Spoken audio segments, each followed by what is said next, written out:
It's election day in Ghana as voters decide their next president and members of parliament. The front runners in the presidential race are Vice President Mahamudu Bawumia from the ruling New Patriotic Party and former President John Dramani Mahama of the National Democratic Congress. The incumbent President Nana Akufo-Addo has reached his two-term limit and cannot run again. The final result is expected on Tuesday. The election is very fun for me. Yes. I'm here this early morning to cast my vote and be free. When it is time for counting, I'll come back and listen the welfare of it. The election is about the peace of the country, the development of our country, and it's our constitutional right to cast our ballot today. Election is not about violence. It's about a ballot, not bullet. Well, when you see us today, we are coming to exercise our constitutional right. Well, for more on that election, let's now cross over to Nabil Ahmed Rufai, who's in the nation's capital, Accra. Nabil, so what's the latest on voting across Ghana today? Well, Beatrice, across many polling stations in Ghana, voting is ongoing, and right here at the polling station I'm stationed at, behind me you can see long queues. Both the young and old have turned up to be part of the process. In fact, there are many others who spent the night at polling stations across the country in order to avoid such long queues, and were among the first people to vote.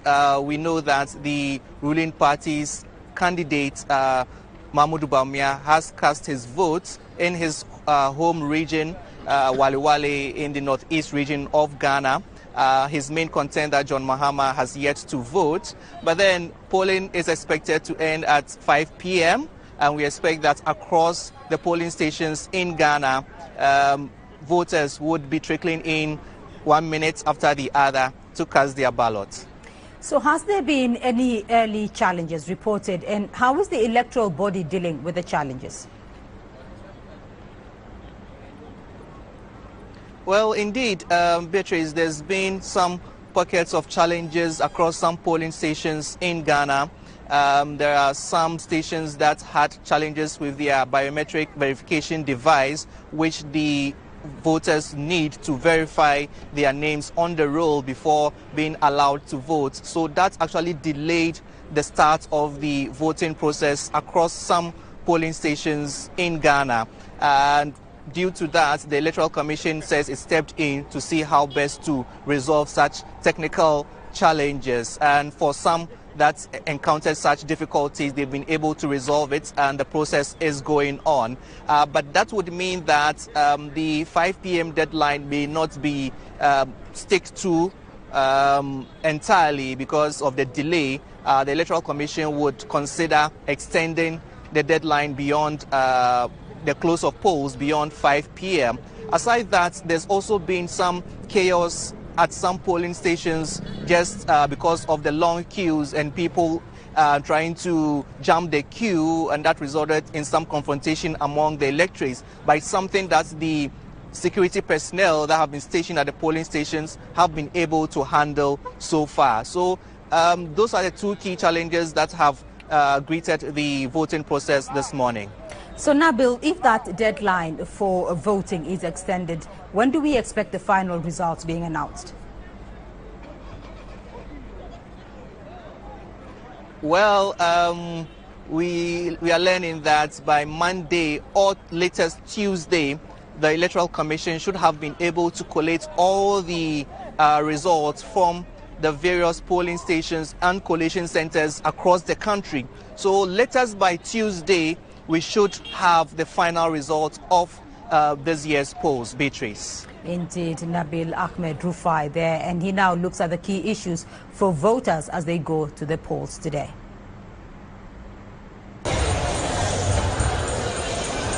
For most Ghanaians as they head to the polls, the economy is the main issue on their mind, and which party is best placed to fix it. Jemima Okai has been selling pepper in Accra's busiest market, Makola, for nearly 15 years. She says it's her only source of income, But rising food prices have made business difficult. For about 4 years now, things have been very tough. I barely make profits because people don't buy. They complain that everything is expensive. Ghana's economy has been grappling with a weakening currency since the start of this year. The cost of food, fuel, and other goods has risen sharply. Inflation stood at 23% in November, slightly up on the month before. This is what most Ghanaians want the next government to focus on, and many feel the current ruling party isn't up to the task. I believe a change in government is what we really need. A new government can help turn the economy around. There will definitely be a new president, as the incumbent Akufo-Addo has served the maximum 8 years in office. The polls show it's a two-horse race between Vice President Mahamudu Bawumia of the ruling MPP versus former President John Mahama of the NDC. Environmental issues are also expected to play a role in the outcome of the election. Many have been critical of how the government has handled illegal mining, which has destroyed many of the country's bodies of water. But there are others too. Youth unemployment, education and healthcare are also key issues on the minds of many voters. The two candidates leading the polls believe they have the solutions to improving the lives of Ghanaians. While Ghana's elections have largely been peaceful, many voters hope this year's polls will cement the West African nation's status as a stable democracy in the sub-region. Nearly 19 million Ghanaians are expected to vote on Saturday. Jemima Okai says her mind is already made up and hopes her vote will count in choosing a better leader for Ghana. Nabil Ahmed Rufai, CGTN, Accra, Ghana.